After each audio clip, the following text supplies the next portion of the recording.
Okay, so now I'm going to discuss on the concepts of physiotherapy that has been, in place for a long time. Okay, physiotherapy starts out with a lot more of EPA background. So we are thinking that we're reducing inflammation, we are thinking that we are modulating pain and so forth.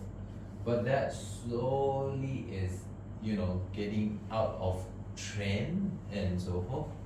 Then we go into a very much a biomedical model whereby, we're thinking that structure is everything.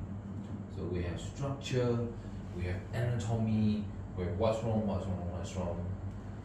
Then in between then they'll start to do, maybe structure is not enough.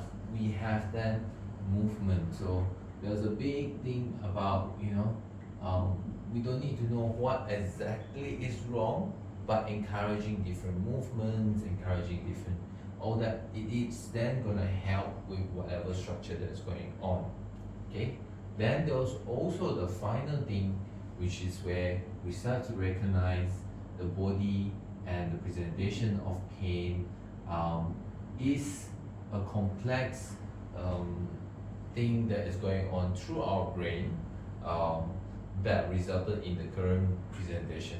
So if you look at this one, I'll go with EPA. EPA will say you have a subacromial bursitis.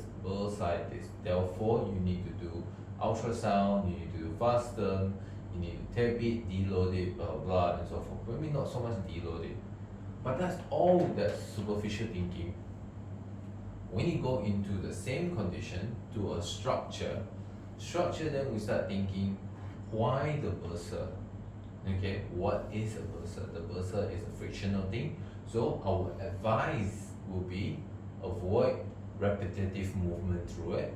Okay, bursa don't like compression, with temporary avoidance of it. If there is a need, we can do a steroidal injection into it or whatever EPA can do. Okay, but we also know that bursa gets thickened and swollen secondary to the poor rotator cuff underneath it, which is then we start to see tendinopathic changes associated with bursa. This is where anatomy needs to be very precise and not understanding at just tendon. But cellular level, we know that tendon pathology leads to fat pad swelling around the knee. So they are all coming hand in hand, and there are research out there. It's a world of Google or soon moving into AI now. So it is your job to go and understand at this conceptual level. Okay? Then you have movement. So the way the person is moving is repetitively irritating this person. Why? The difference between they use a very deltoid dominant over a rotator cuff control over a scapular thoracic control. Okay? Or they might be receiving the movements overhead or do certain things overhead that are creating a little bit more of the superior humeral head migration. Maybe you have to stack it a little bit better on a skeletally. The good thing about the movement is you change the provocative movement, you change the pain. But did the structure heal yet? Not necessarily. Okay? But then understanding pain signs, you have to understand that this person never had much rest, with the workouts and all that. Therefore leading to a low-grade inflammation body. So whatever tendon that they had structurally, it didn't heal very well.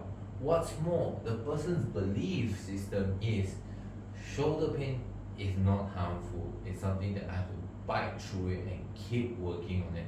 So if you rehab the person thinking structure tell them to rest, the person's brain and belief system feels that they need to go back. Therefore, you go against their brain belief system. It is gonna be an uphill battle. You need to understand where they come from and therefore tailor it and discuss it with them according to whatever structures you are. So the difference that we have here is we have Rajesh, who is very much in a structural world, okay, with some understanding in the movement world. majority of the orthopedics are only in the structural biomechanical world, that they don't care much about movement because they feel movement is for physios. The physios I group needs to have all this. Notice I include EPA as well. Okay, if some stuff, say for example a tense, a simple tense can modulate a person's pain, it feeds back into these pain signs, reducing the pain, reducing the fear, and then allows a convincing power to you to tell them that they need to avoid certain movements at a temporary time slot because of the structure that you understand. This is then the full, pure region experience that I am trying to guide you all in. Okay? Not I have a tendon, I'm just gonna do isometric. That's too simpleton. What isometric are they trying to move into? Why they need the movements? And what other ways it means that I can support them and bring them there faster or more comfortable. So we are not gonna be very biased at I only do movement, do weights workout, load it.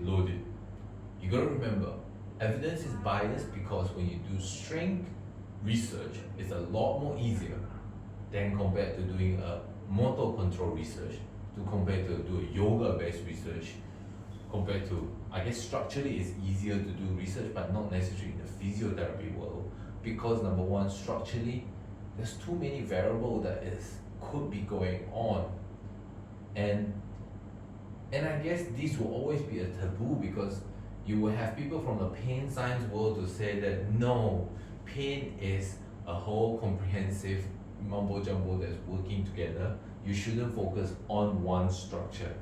No, I need us to be more versatile and have the ability to go from this continuum and back continuum, and that is a service that we will provide to our patients.